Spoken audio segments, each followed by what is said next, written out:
आपने ये न्यूज तो सुना ही होगा कि सरकार जल्द ही पुरानी करेंसीज को, पुराने नोटों को बंद करके प्लास्टिक वाले नोट यानी पॉलीमर वाले जो नोट होते हैं उनको लाने वाली है। और इस नोट की खासियत यह होगी कि पहले की अपेक्षा ज्यादा मजबूत होंगे और ज्यादा टिकाऊ होंगे। लेकिन मित्रों, मैं आप सभी को बताना चाहूंगा कि लगातार मुद्रा में बदलाव किए जा रहे हैं और जल्दी ही ऐसा दावा किया गया है कि जल्दी ही ऐसा समय आने वाला है जो लगभग 2030 से 32 तक में हो जाएगा। और मित्रों, आप सभी को मैं बता दूं कि भारत सरकार मुद्रा को लेकर के ज्यादा संवेदनशील है। इस समय मुद्रा पे तरह तरह के न्यूज आ रहे हैं, तरह तरह के बदलाव किए जा रहे हैं, नोटबंदी किए गए हैं। और भारत सरकार यानी हमारे पीएम मोदी जी जो उन्होंने डिजिटल करेंसी और डिजिटल पेमेंट को बढ़ावा दिया है।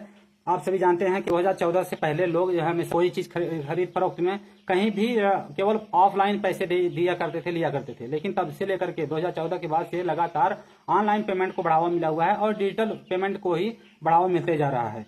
आने वाले भविष्य में मैं आप सभी को बताना चाहूंगा कि नोट पूरी तरह से बंद हो जाएंगे। अभी तो नोटबंदी आपने सुना था 2017-18 में, लेकिन आपको मैं बता दूं कि आने वाले 2032 तक में ये हो जाएगा। आप देख लेना, आने वाले समय में सिर्फ और सिर्फ कौन कौन से नोट चलेंगे मैं आपको बताना चाहूंगा कि 5 रुपए, 10 रुपए, 20 रुपए, 50 रुपए, यही नोट सबसे ज्यादा आपको देखने को मिलेंगे। बल्कि यही नोट देखने को मिलेंगे। 50 के नीचे वाले नोट आपको देखने को मिलेंगे। इसके ऊपर वाले सभी नोट बंद कर दिए जाएंगे। वजह सिर्फ ये है कि आप सभी को मैं बताना चाहूंगा कि भारत सरकार का काफी ज्यादा मुद्रा छपाई में पैसा लगता है। मुद्रा पैसा बनने में भी बहुत सारा पैसा लगता है। पहली वजह, पैसा बचेगा भारत सरकार का। दूसरी वजह, इसके वजह से कालाबाजारी नहीं हो पाएगी। लेन देन हमेशा ऑनलाइन करना पड़ेगा, जिससे भारत सरकार के पास में सारा लेखा जोखा रहेगा। जैसे बड़े लेन देन के लिए आज भी है, इसी तरह से आपको बड़े नोट जो हैं वो 50 रुपए से नीचे वाले नोट आपको मिलेंगे, क्योंकि आप छोटा मोटा लेन देन कर सकते हैं, छोटा मोटा सामान खरीद सकते हैं, जहां पे आपको मतलब मोबाइल की जरूरत नहीं होगी। मतलब छोटे नोट चलेंगे, समझ रहे हैं ना, छोटे नोट, सिक्के वगैरह चलेंगे, बड़े नोट नहीं चलेंगे। और हो सकता है कुछ समय के बाद में वो भी बंद हो जाए। Totally digital currency, total digital लेन देन। आप सभी को मैं बता दूं, जैसे वर्चुअल बैलेंस होता है ना, वर्चुअल बैलेंस का मतलब होता है क्रिप्टोज।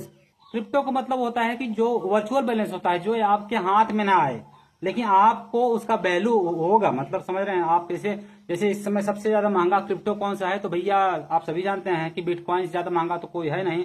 और उसके बाद में ETH है, इथेरियम, और USDT है, बाइनेंस है, बहुत सारे ऐसे हैं। लेकिन सबसे महंगा कौन सा है, तो आप सभी जानते हैं कि बिटकॉइंस है। अब बिटकॉइंस अगर आप खरीदते हैं तो आपके हाथ में, कभी आपने देखा है बिटकॉइन? हाथ में नहीं आता है। इसे ऑनलाइन आपको परचेज करना होता है और ऑनलाइन ही इसे बेचना होता है। आपको उसके बदले में आपके पेमेंट भी मिल जाएंगे।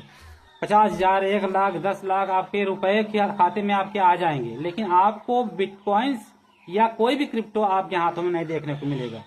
इसे मान लेने वाली बात है। ऑनलाइन कोई भी एक नाम ले लीजिए, उस चीज को कोई खरीद सके और वही बेच सके, तो वो बैलेंस हो गया ना। ऐसे ही ऑनलाइन सब कुछ लेन देन होगा। 2032 तक में हो जाएगा। आप देख लेना कि नोटबंदी पूरी तरीके से हो जाएगा और लोग केवल मान लेने वाली बात यानी वर्चुअल बैलेंस को ही बढ़ावा देंगे। और भारत सरकार भी इसी तरह काम कर रही है। कहने में, सुनने में यह भी आ रहा है कि रिजर्व बैंक ने भी इसको मंजूरी दे दी है और रिजर्व बैंक ऑफ इंडिया भी केवल वर्चुअल बैलेंस को बढ़ावा देगा।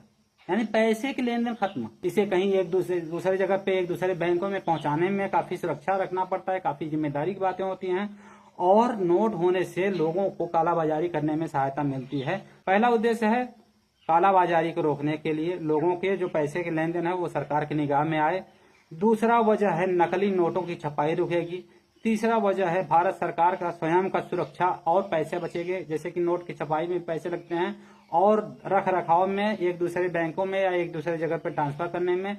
तो इन सारे खर्चों से बचने के लिए भैया सबसे सुरक्षित होगा इसे वर्चुअल बनाना, जो कि आपके निगाह में एक वैल्यू रहेगा पैसे का। आपको 50,000 मिले हैं तो आपके खाते में दिखा मिलेगा 50,000, आपके हाथों में नहीं मिलेगा।